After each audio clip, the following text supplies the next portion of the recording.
বন্ধুরা নমস্কার। আশা করি আপনারা ভালো আছেন। আজকে যে আমাদের বিষয় হচ্ছে গর্ভাবস্থাতে বমি ভাব। গর্ভাবস্থাতে কিছুদিন কেটে গেলে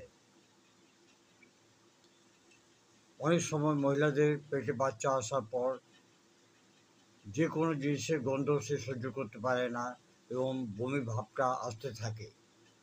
এই বমি ভাবটা যদি আসতে থাকে যে কোনো গন্ধে, রান্নার গন্ধে হোক, যে কোনো গন্ধে হোক কিংবা সেন্টের গন্ধে হোক, যে কোনো গন্ধে যদি বমি ভাবটা যদি আসতে থাকে